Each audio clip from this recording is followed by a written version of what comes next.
Who are the CEOs you're watching? Yeah, it seems like we talk about General Electric a lot on the show, Chris, but I think Lawrence Culp, who's the new CEO at General Electric, is one that I'm really interested to watch because they've gone through their various CEOs over the last year. A little bit of a surprise when the last CEO was kicked out after some of the initiatives that he was making. We've talked about this on the show. Larry Culp comes from Danaher here in D.C. That is a fabulous operator, and he ran that organization I think for more than 10 years and did really well and stepped down just to kind of take some time away. It'll be very interesting to see how he takes the reins at General Electric. They're selling off or spinning off their digital business, they announced. So I'm really interested to see if he can. I mean, this is just a legendary business, Chris, that has just so struggled. And at $70 billion, it's just a company that is just fallen from grace. And someone with I think the talents of Larry Culp to get the operating units going, their strength. I'm interested to see if he can actually deliver on that. So a year ago at this time, one of the people we talked about was John Flannery, who at the time was the CEO of General Electric. Right. And I, among others, was praising Flannery for how clear he was being with Wall Street. He was so open about, this is what we're doing. There are no sacred cows at this company. Everything is on the table. And now, as you were talking, I thought to myself, well, as clear as he was communicating with Wall Street and with analysts, I wonder if, in hindsight, he maybe should have done a little bit better job hand-holding the board of directors, because they couldn't fault him for being opaque. He was very clear. This is what I'm going to do. I don't know. Like, I was surprised when he got cut loose in the middle of the year. Yeah, I mean, we had said we looked at General Electric earlier on. Actually, in one of our services, we shorted it a little bit, and when the stock was in around 15, and now where it's like at 8 or somewhere around that range now. When you think about the challenge that Flannery had in front of him and the way that he was going about that, I thought, hey, this is a guy who has lots of success inside the General Electric family who could get this ship going in the right direction, making the changes that people have been talking about for a while.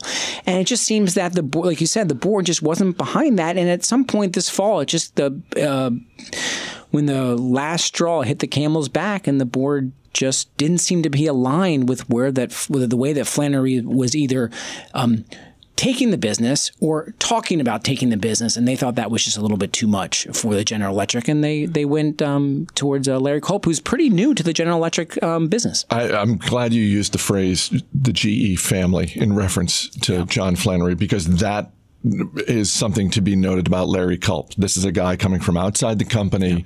It's not to say that's either good or bad, but it is notable. And I think it's going to be very interesting to see what Culp does. Yeah, and General Electric for years and years has talked about their management discipline, going all the way back to Jack Welch, and as just grooming these great managers.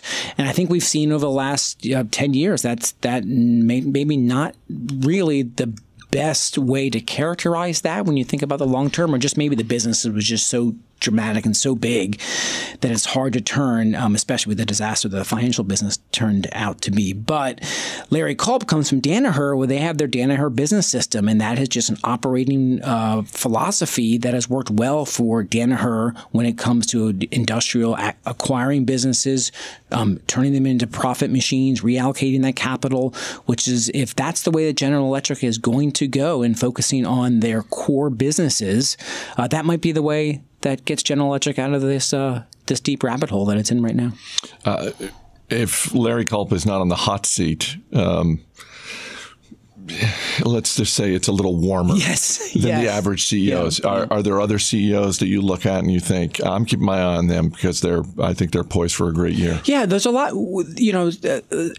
the likes of a Larry Culp and Elon Musk, and we love talking about those in the media as they are struggling. But there are definitely CEOs out there that are doing so well, just from a day-to-day continue to grow that business. And Mary Dillon at Ulta is one of those ones. It has proven to be an exceptional CEO of that retailer of cosmetics, and the way that they add to their stores, renovate stores, tactically will shift their real estate, how they have pushed the online business to be a bigger driver, how they have used their membership rewards now to be able to drive so much more value on a per member basis, and make use of footprint at a big box retailer that is fairly large in the face of the likes of Amazon and other retailers that are continuing to hunt at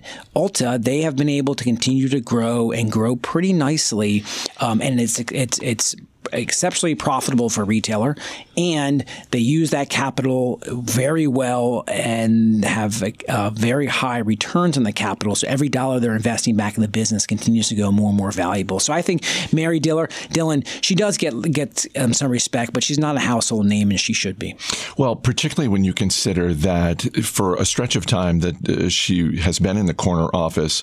You mentioned the salon business. I mean, Ulta was doing very well in that, and I'm sure there were at least a couple of people, in her lieutenants who were like, no, let's just keep going this. And, the decision to really push the online business was a smart one, because they were this was not a business that was in need of turnaround. This was a successful business, and she was not in any way satisfied with that. She said, no, we can be doing more to grow this business. Chris, I think that's very apropos when you say she was not satisfied. And she came in, she had the membership media experience from her previous roles. She brought that, infused that into Ulta, used that as a new focal point for them to be able to grow their sales per square foot from focusing on the more profitable members tied to their membership business, and using that as a catalyst to drive the online business as well. So they've mastered that in some ways, that omni-channel presence, I think, that's been able to keep the cosmetics competition and retailing competition at bay. And they've also been able to strike up really great partnerships with exclusive brands like Kylie Jenner as well, too. That's been another way to keep Ulta front and center when it comes to their members when they want to use, test, and buy cosmetics.